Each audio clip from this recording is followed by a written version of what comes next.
Hello and welcome back to the OCS 2019. We are up to game number 4 of the night. Can't believe it. Yeah, it's gone actually pretty quick. Yeah. Given that we haven't had the quickest games.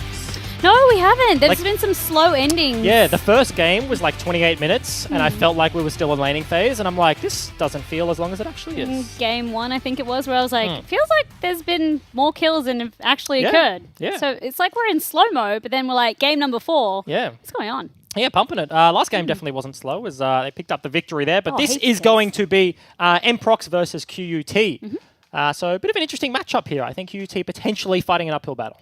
I think so too. MProx have shown themselves to be quite strong in terms of their drafts. They're not afraid to try something a little bit different. They do have an Eve jungler, something that we were discussing a little bit just before we came back.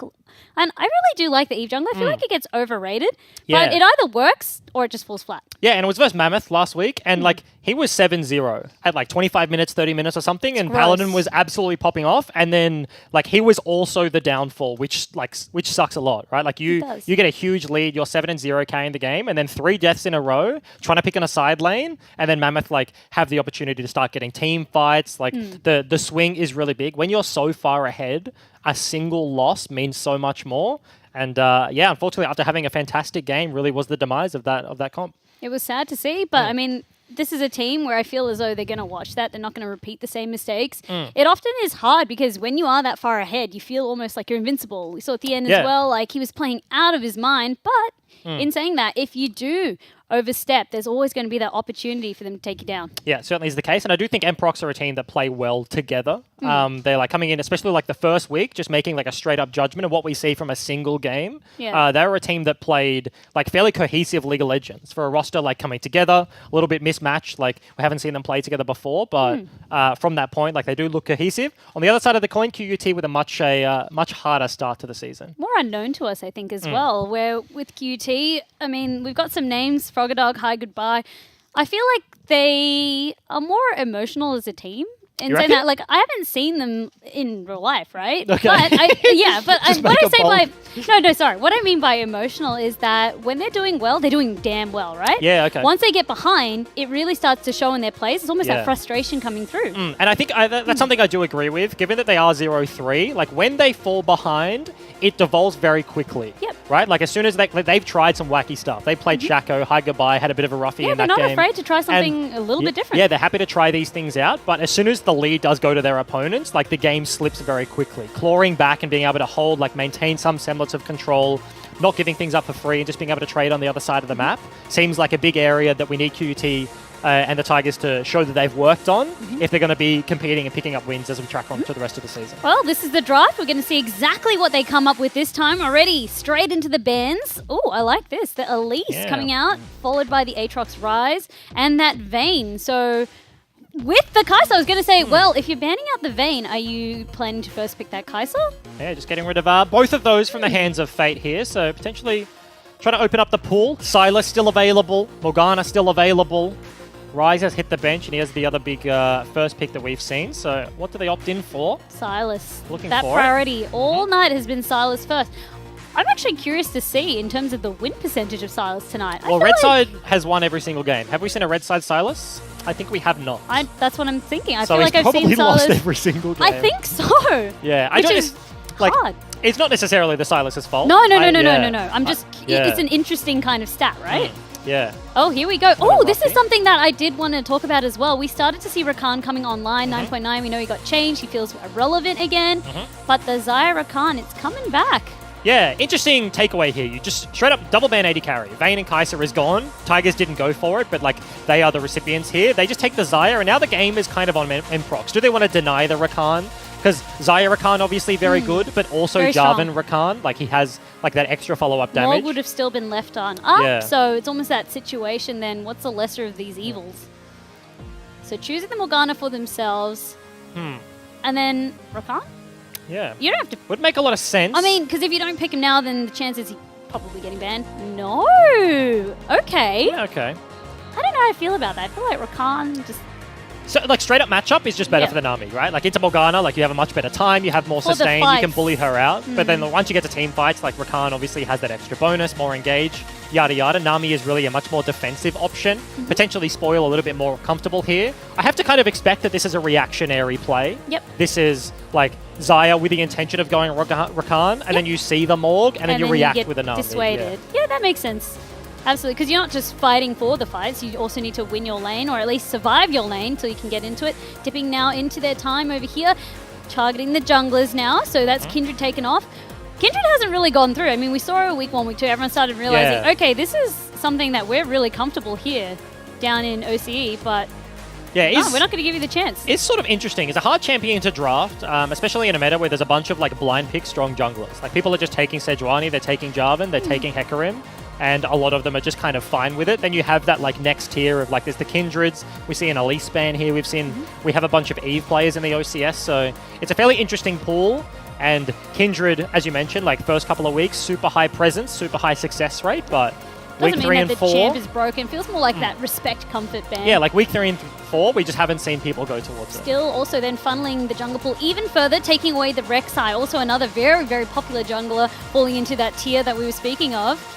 And on the flip side, the Karma, so more utility being taken away. Yeah, I think we saw Tigers last week play the Karma mid comp with the double support for Feint. So it makes sense to be able to ban that one Like away. the Aurelia takeaway as well. Yeah, just don't want to give them this sort of hyper-scaling comp for Xayah. She already has the R button, the Featherstorm, where she can kind of keep herself safe. So, like, you lose the ability to lock down, like, pick a Skarner and try and attack the AD carry, stuff like that. Removing the excesses of that comp makes a lot of sense, but that's a lock-in.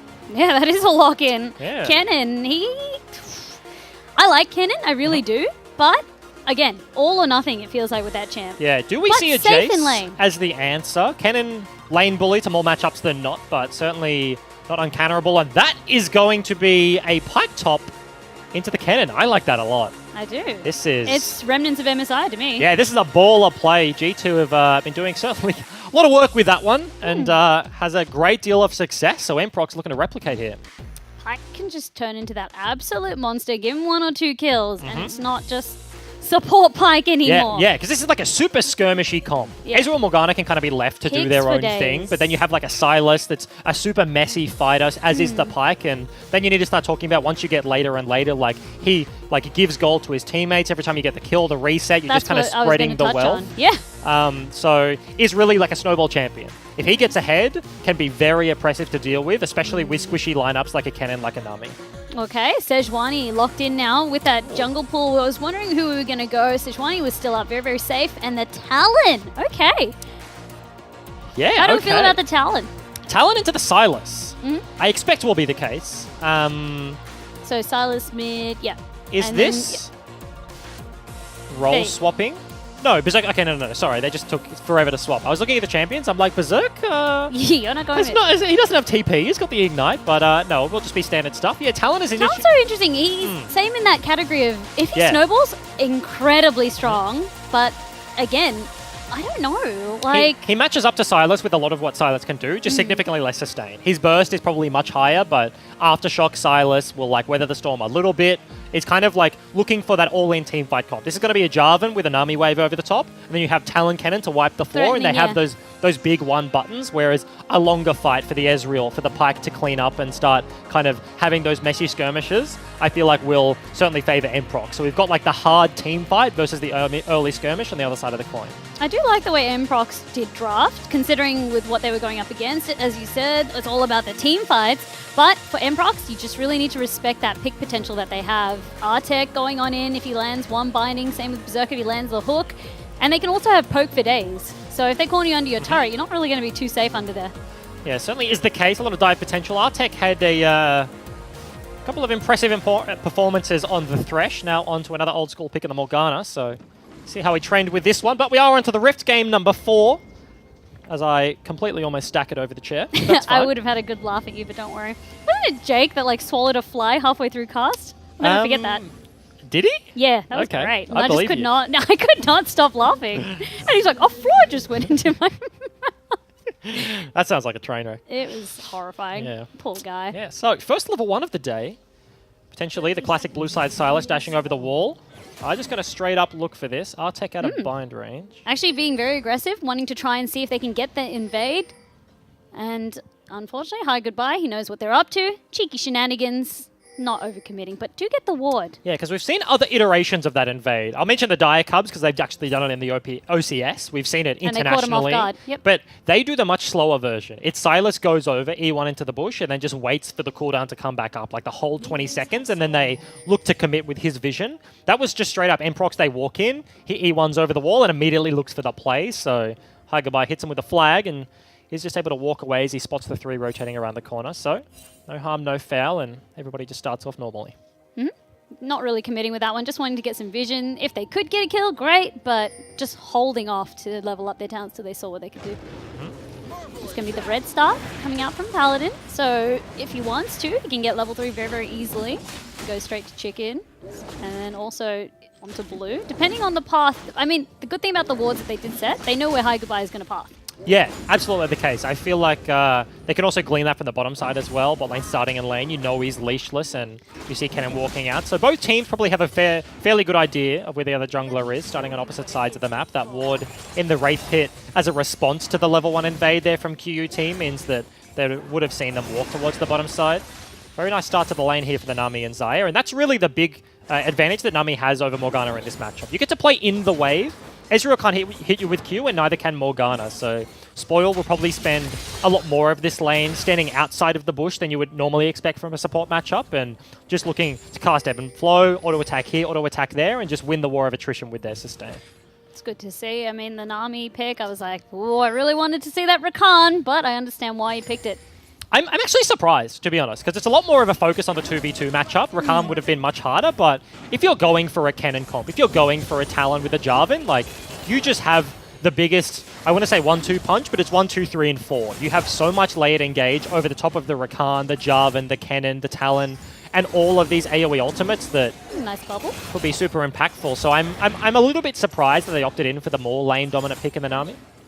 Artek going fishing with bindings. None have landed just yet. As you said, having to navigate through the minions can be quite tricky, especially when Nami is just hugging that one. In terms of the lanes, I mean, standard stuff. Everyone's just trying to farm up best they can. In the mid lane, though, I mean, Talon is actually quite brutal, even levels 1 to 3. Yeah, certainly is the case. Before Silas can get a sustain. Yeah, they lane fairly similarly. They both actually hold that. That stun's going to land. Get the stun. Does actually manage to get it now with the lands. hook. Paladin just left up to go get Froggadog, forcing the flash, and then the stun comes across. A little bit more damage needed. The cooldowns aren't going to be up. Froggadog, though, still burning that flash. Yeah, Berserker starts off with a CC, so it doesn't have anything to follow the Sejuani. They do get the flash out of Froggadog, as you mentioned, but cannot quite get the kill given how pushed he is. Hagabai wants round 2 in the mid lane. Lived. He just needs to dash on out. Good sidestep. Doesn't have to blow the summoner or anything. And I'm really surprised Froggadog lived that gank at the top side, to be honest. When he burns flash, I'm looking at it like, wow, red buff like, ticking. he's dead. You're he's slow. So dead. Why did you blow the summoner? But the lightning rush is just enough move speed to get out of auto attack range, and he was flying. No hook, no E means that. Oh, there we go. Landing the binding now through the minions. Spoil, though, doesn't take too much damage, can heal it off.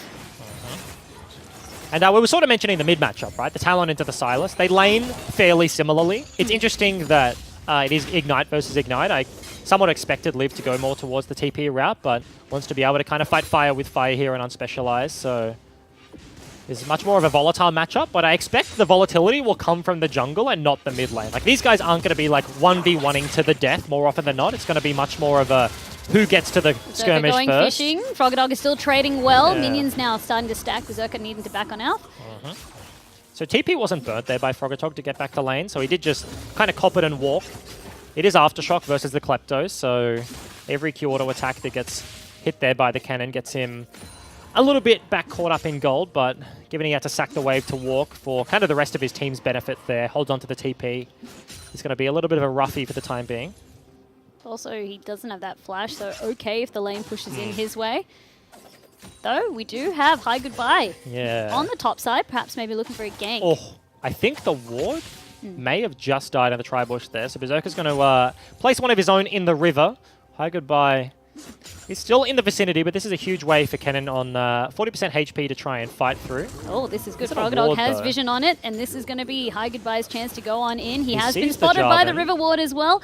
Berserker now trying to force the retreat, dodges the flag and drag, and is going to swim to safety. Yep. Just pipe Literally things. walks away from the gank there. Doesn't have to blow E or Q to buy any sort of time. The CC doesn't land from the Jarvan, so no real threat there. Just kind of buys Frogdog a little bit of respite at the top side, able to farm this one up. I'm interested to see if the Pike actually holds onto his teleporter. And it looks like it will be the case. Goes for the Boots double dagger purchase, so wants that little bit of mobility to be able to dodge around the shurikens and be just literally as annoying as possible. High Goodbye, I mean, he's had a rough time trying to gank these lanes. So much mobility on these champs, not even being able to force out the flashes. Just utilizing burning their cooldowns. EQ's a Silas, gets juked. EQ's a Pike, gets juked again. So, He just walked away, that's even worse. yeah, feels mega bad so far, but game still very even. The only reasonable lead is in the top side, and it is literally just one wave of creeps. So start of this game, the early laning phase. Here we go. Blow Now for blow Liv gets between the these two mirror teams. matchup for the ults as well in the mid lane. It's always weird versing the Silas, right? Because he's got your ult, you've got your ult, and you're like, okay, Yeah. what are you going to do with it? He just changes matchups. Like before this champion existed, like matchups. Oh, here we go. Unspecialized Unspecial- is ready to go. Oh. 0 to 100. Ignite's going to surely get the kill. First blood. And ladies and gentlemen, that is a Talon player. Calculates the damage perfectly, knows the cutoff, and Flash Ignite ulti gets the last auto attack. A very easy cleanup in the straight up 1v1. You know that meme where it's like you're calculating and it's got all the graphs and stuff? Like Mega Brain? Like Yeah, Universe Mega Brain. Yeah, Yeah. that's literally what he was Yeah, doing. just Universe Brain. He was just like, "Do-do-do-do-do." Okay, conditions are go. Yeah, and yeah, it makes it look so easy. They're just laning, and it's like, yeah, I don't think we'll expect too much You're out of like, this they're not matchup. going to fight each other. Like, No 0 to yeah, 100. like It's jungler's anything. going to be finding each other, and they'll like skirmish in the river, but no, straight up on Specialize. Good old OCS. I mean, this is what I love about it. Mm-hmm. You can make the predictions all you want, but at the end of the day, it is still Yeah. amateur players, and just the Well, fun stuff that they come like, out with. Yeah, nothing was Amateur pro, amateur I about suppose, that sorry. play, right? Like Unspecialized just knows his limits so well on Talon, love obviously, and straight up right I'd be clicks so the enemy curious champion. to see if he is hits all like his a buttons. Talon main. Yeah. Just waiting for the right time to reveal that card.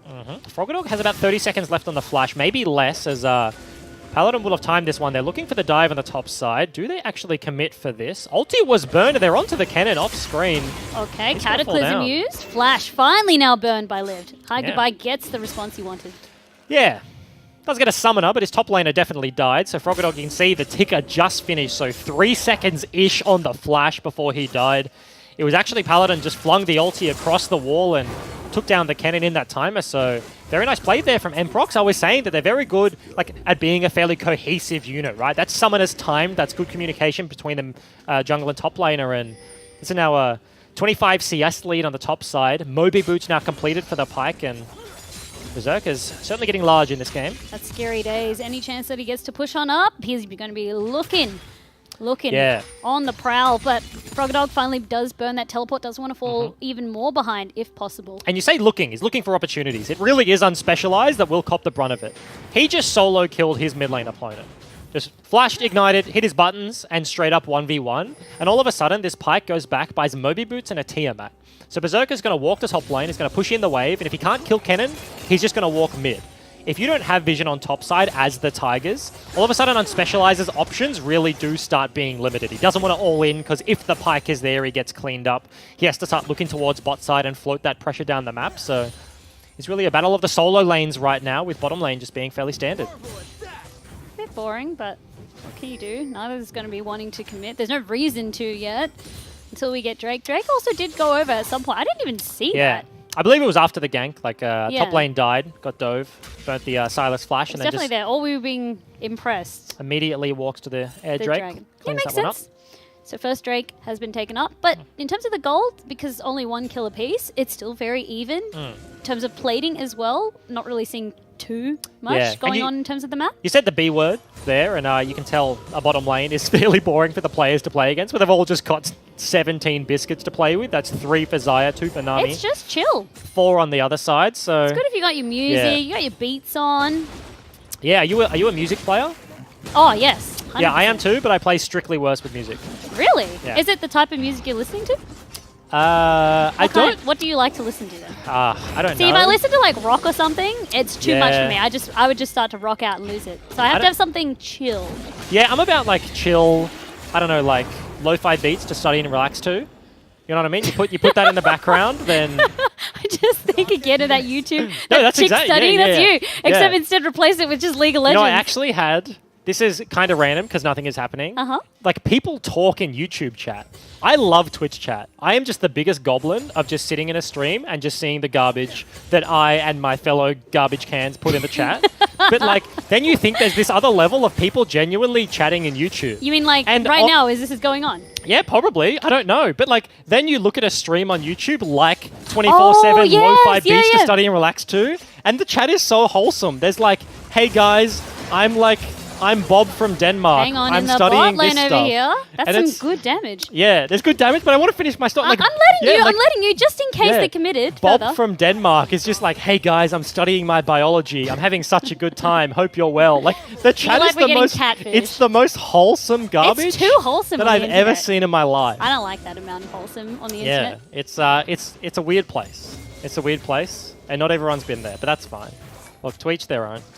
But that's your like, other hobby. No, that is like optimum music to listen to, because anything else, like, I feel like I'm just distracted. It does distract you. Yeah, you scientifically have a finite amount of attention. I mean, you can use it to like perk you up. Say if you're having a rough game, like you can get something a little bit more upbeat, up tempo. But like, I cannot have like just rock and roll slamming. And some people can, or some people can like listen to metal. And I'm just like, I cannot focus. Yeah, it is. Do you do that thing? Okay, this is an interesting thing. Do you do that thing where when you're in the car and you're trying to park, do you turn the music down to try and concentrate? I do that, and then everyone always looks at me. No, apparently some people are like, I can totally park with the music blaring. I mean, I'm like, what's wrong with you? Yeah, you can. It's like when you're looking for a street sign and just turn the music down. Oh, that's a. Oh, here we go. That's a binding. That's an ulti. Coming out as well. Summoner. No, sorry, not Summoner. Now Feint has to burn the first one of his biscuits this game. Has only 2 left after that. I was almost excited. I thought it was CC. heal, but it was just Nami. Yep. Nami W pops a potion and will be just okay. A couple of Lees are starting to land, though, as we're hitting the level 11 mark. This feels like a slow burn for sure. Hence why we're talking about unrelated topics. But it's also good to see because I feel like that this is what they want. They're tracking both teams. Yeah, I was about to say Infernal. Another Air Drake is the spawn, so there's not really much to fight over. And it's hard for both of these teams to fight. Paladin now, he has the Rip Tail in his back pocket, so was able to pick that one up. This is an engage, Okay, though. Artek actually going on in with the ultimate. Paladin trying to get in amongst it. The Cataclysm is good, locking him in there. Feint dishing out some damage, but Teleport dissuading him from going further. And do they commit to this one? Do they drop the Ripped Herald to force the play? And yes is the answer. 40 seconds left on the plating, and they get all their money's worth. Berserker knows he's here now. He has to make some value come out of that teleport. He's losing precious CS in that top lane, and possibly some plates. Yeah, but the big thing is just look how much vision control that Emprox have on the bottom side of the map. Talon starts rotating down, immediate ping on his head. Danger, they know exactly where he is, and he would have had to walk over 3 pink wards to get to that bottom place, so... Berserker is gonna go for it. He has ulti. The execute does have potential. Just toying with them a little bit. Yeah, didn't want to burn the E, because if he went for the kill, would have needed it to get out, so... Kind of reserved play from Berserker, didn't want to overcommit. Just looking for an opportunity that he didn't quite find, but Shepherd Shelly into the inner. Managed to get that playing just before it expired, always feels good. Yeah, it feels good, man. Able to pick that one up. Just going to shove out the rest of this wave. Of course, it wasn't the Cannon's TP, didn't have it available to match that of his lane opponent, so 4 versus 3 bottom side, that's first brick picked up, and another first significant lead. The first blood obviously went over earlier, but now 2,000 gold in the hands of Emprox as they're starting to open up the map. That's one turret dead. Bottom lane goes to mid as they start to match the 2v2, and now they're gonna put Pyke bottom, where he can just shove this lane into the inner turret. He's gonna have the complete bottom jungle to play with, very mobile, has the Mobies, can dash through walls and start being incredibly annoying, and this is a big point for Tigers to have to start playing fairly defensive. Air Drake also being started, still having a lot of that vision that they originally put on down. Because lanes have broken, Spoil is trying to cautiously push on up. They know that they're probably attempting the Drake. It's going to be another Air Drake now collected by Emprox, just furthering a little bit more of that gold lead. And Feint's going for an interesting build here, looking to possibly spike at the 3-item mark. Doesn't go for an Essence Reaver as you quite normally see on the Xayah for that early 1-item spike. Looks at it and it's an Ezreal building like Ninja Tabby Frozen Fist most likely. So he's like, I can in this slow laning phase, I can go for the IE, I can build the double energizer afterwards and hit that 3-item crit mark. So, interesting choice there. Will certainly pay off if he can make it to that point, but Unspecialize in trouble. Okay, there we go. The combo comes on out. Unspecialized Binding is forced misses. to use the ultimate. Binding does miss. Artek in a lot of trouble. Unspecialized finally bolts over the wall. Nami just clips him with the ultimate, and unfortunately, they loop around. They're trying to get the kill now onto Paladin. He's low, but he's waiting. A lot of poke coming out onto Berserker. Slowing down Paladin. He might have enough damage. He does get the kill onto him. Feint chasing away the rest. Yeah, and it ends up being a fairly close trade. Actually, no, did Silas kill Froggadog on the other side of the map? Yes. Something went down there, but interesting fight. The Talon is the target here. Maybe another... Oh, Zai saying if you're going to poke your face out, you better come prepared. Nice kill on Embo. Yeah, 2 kills now on the IE. Also Pike shows spotting his head. Pike. Yeah, just going to zoom out the Swim side. through. Has his E still available as well. So the Cannon dies on the other side of the map, but that was the Talon getting caught out. Unfortunately for Emprox, the binding didn't land in stealth, so he dashes over the wall and wastes a bunch of time. But as soon as he arrives, as soon as Pike is able to turn around that kit, the communications was there to turn around with the Pike and the Ezreal to clean up a bunch of those kills, and it ended up just being a 3-for-1 trade. Feint starting to really hurt. Yes, starting the IE, but it actually worked out. Now 2 kills to his name. Yeah, certainly counting for the other side of the map, 0-2 Cannon is not really where you want to be starting this one off, and has gone for an interesting build in the Gunblade there, so wants to get towards that kind of nice route. Later game mark, wants to have the Zhonya's, wants to have the stopwatch to get onto the backside, but certainly is a long ways away from that one. That's what I mean. If you're going to delay it that long, then Maelstrom, you're really just holding out for that, and you're really trusting your team that you can stall it out long enough. The mid is completely open at the moment. Emprox know that and immediately start to hammer it down. Might even get it for free here. Unspecialized has the potential to go for this one. Cataclysm isn't quite there for High Goodbye, and that could have been the catalyst for that fight. So cooldown not yet available, and they don't pull the trigger. If they can get those fights in the hands of Tigers, if Unspecialized on the Talon can come from one side, if Froggadog can come from the other, irrelevant of if Slicing Maelstrom isn't doing reasonable damage. Feint is probably close to 2 items at this point. Like, after that fight, gets a bunch of... Nice combo there from Berserker and Artek. The ultimate comes out, but Nami's healed it all away. A little bit too late there. Feint posturing. Berserker is here, though. So let's Feather Storm, and he's actually locking them up. High Goodbye. He's trying to see what he can do. Nice Nami bubble. comes across, and that's going to be the first one taken out. Rest of the members instantly retreating. Froggadog, he wants to go on in. He gets stunned under the turret. He doesn't have the hourglass. That's a double kill. Yeah, Berserker is now healing off the back end. Lives arise from the right, and he's Nami using wave the coming Nami through. wave. Feint had to use the Feather Storm, getting taken out. Too close under the turret. And Pike is doing so much work. Comes from the side. Froggadog looks for the engage, can't quite find it. He gets ripped back into the turret, and now giving everybody their cut of the gold, cleaning up off the back end, and that was QUT looking for the fight. Feint postures up looking for the engage. They know they have Froggadog coming from the side, but can't quite lock them down. They get a flash out of one member, but ultimately lose the play. Oof, it's tough as well. You're chasing. You've got Berserker. He's waiting, almost that blitzcrank. You know, when you overchase, hey, come to our turret. Yep. Just come on in. It's warm over here. Yeah, when you use flash to engage and it doesn't probably land. really wishing he had that hourglass now. Poor guy. Certainly is the case. First item hourglass would be a choice. You wouldn't want it first. No. Pretty- I'd just be pretty- like, okay, what are you expecting to just dive them under the That's turret? like a first item hourglass is a like I'm off roll.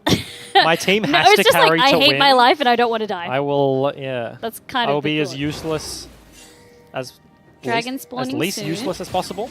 Yeah. It's lazy. It's gonna be another air Drake, so we went from double infernal to triple air. Something Much slower about, start to this I game. don't know what it is, but something about OCS and air drakes. I feel like it's been the most I feel I've like I seen. just call them out. No, I actually feel like there's been more. I've seen one ocean. Sometimes I get to see a mountain. It's Mountains great. are the fewest and furthest between, I feel like. I genuinely believe that the numbers may be slightly weighted against them because you just, like, you hear about, like, triple infernal, triple air games all the time, but you never see a triple mountain air. I guess because it's very, very strong, right? I mean, Maybe do you that's think it? so? It's definitely the most annoying to take in the early game just because it's the beefiest. But I don't know. I Yeah. mean, I actually think it's probably just, again, just weird bias, you know, like the Oh, always yeah. red, always blue. And then now you're going to start paying attention. Everyone's going to be calling us out at home being like, you don't get triple mountain? What are you guys doing? it could be the case. Dragon is the prize that they're both fighting over right now. Tiger's just potentially looking at it as an opportunity to get the 5v5 they need. Unspecialized is on the flank once again, so They're setting up for QT kind of a little finally bit of a pincer grouping. move. That's a rip Actually, back. also wanting to lock up 2 members, but he Dead. gets clapped upon. Feint still wanting to get in amongst this fight, but Unspecialized overcommits, get taken out. Yeah, Tigers, they wanted the fight, and unfortunately, they got not the one they expected. The rip back once again from Berserker kills the Jarvan. Unspecialized kind of forced to opt in for the fight, but comes to Sejuani ulti the face. Now that's 2 members dead. Arguably the strongest burst member on their lineup, and no smite available. The eyes are on Baron. Spoil gets the ward over there, not going to be face checking that one. Baron, the immediate call. There's no real threat just yet. Timers are still counting on down. Berserker finally feeling confident enough to join. They have so much vision. This Baron is surely safe and secure.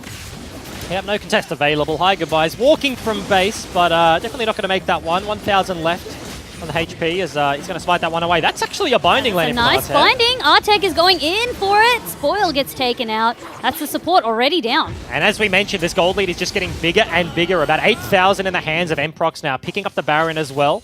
The next push, if they can find a successful team fight, they have the dive threat. The Pyke, the Sejuani, Sylas can all go into backline. If this is a team fight, this could be the Baron that ends the game. That's a scary thought over there. I mean, 21 minutes into this game to find yourself in this predicament from QT, just desperately trying to hold on and just minimize what losses that they can do. What do you really see them doing differently? Well, they just have to fight underneath the turret. Their engage is all committal. Talon has to go in melee range, as does Kennen, as does Jarvan. So they really, especially against Baron, don't have any ability to stall this game out from afar.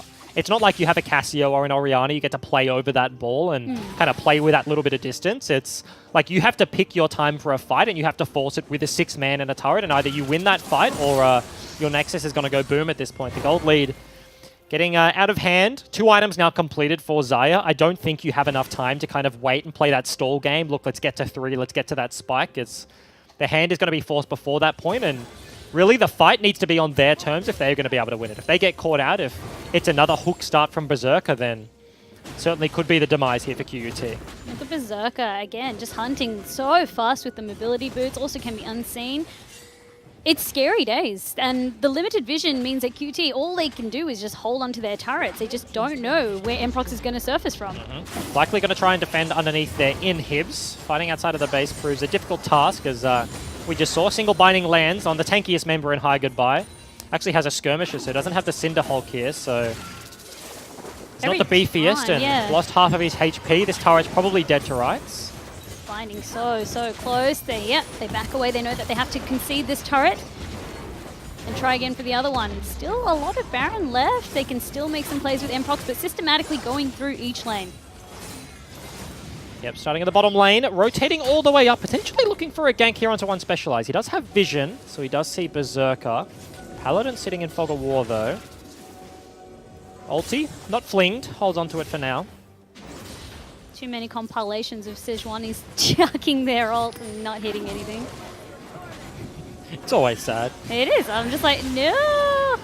Oh, these bindings from Artek, very accurate. Hi, goodbye. Actually forced to drag on away. Yeah, Spoil gets hit in the face with a true shot barrage. Cops 90% of his HP. Here's an engage, though. There it goes. Nami Wave is coming on up. It's actually going to collide. Stop the engage. Liv trying to zone them off with the Maelstrom. Having to use the stopwatch under. The bubble is too early. Liv actually can flash one out. Xayah getting the kill onto it, but Paladin trades over there. Now he's under the turret, forced to use the stopwatch. Minion Wave is finally here. Again, the bubble a little bit too early. Berserker gets the first kill. He's going to stun the backline. He's looking to get his second kill, but he gets 2v1. 700 gold shutdown, and somehow the Tigers are able to hold on. The inhib may still be going over to Mprox, and still looking to contest for this one. HP bars are low, but the contest is difficult. Do walk them away. Get the inhibitor for all their troubles. And Lived was really the saving grace, doing God's work there on the backline. Steals the Kennen ulti and just zones away what was the best engage the Tigers were going to get this game. Mprox, all 5 members, they walk up, they want to hit the turret, they want to break that base, and it was the Nami Wave, it was the Cataclysm, Froggadog going onto the backline. They layered their ultis as they should, but the Sylas just being such a nuisance between denying the follow-up from the Xayah there, and unfortunately, gold lead still 10,000 in the hands of Mprox, but the fight fairly even. If they can find another one of those with 3 items Xayah, that could be the turnaround. I love that you literally, when I asked you, I said, what's it going to be? The turnaround, fight under your turret? best engage they've done. Again, so they can stall if given the opportunity. Yep. It's just the Baron. That's kind of their timer, their ticking time bomb going because on. they just used all their flashes, right? So that's Xayah flash, Talon flash, like the entire top half of the map. Everybody but Spoil used everything they had to find that engage, and unfortunately for Tigers, like by the time next Baron rolls around, they're not going to have those abilities available, and they will have to fight outside of their base if they're going to contest. So Emprox still in a very good position here. Pyke is still doing a boatload of damage and being incredibly annoying. Hook's landing left, right, and center, ripping people back into the rest of his team.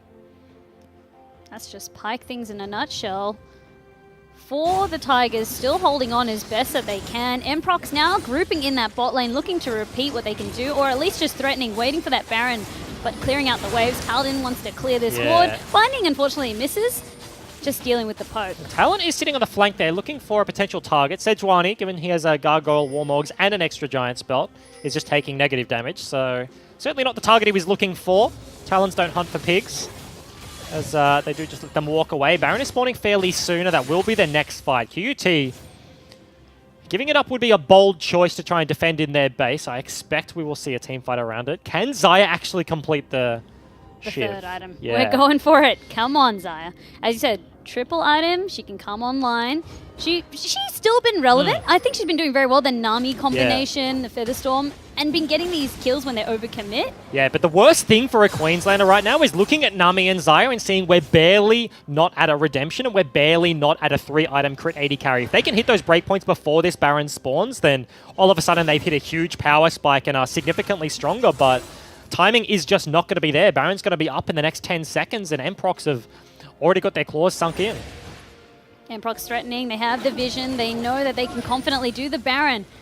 At least start it. At least try and bait out the Tigers. Tigers answer in that mid lane. The pings are going on out. Ooh, but we've actually got a nice death bush happening. Yeah, and they know exactly what's going on. So they don't have vision in the pit, but they saw them all walk into that bush. Someone's going to face check, and it will be the Jarvan. Binding goes wide.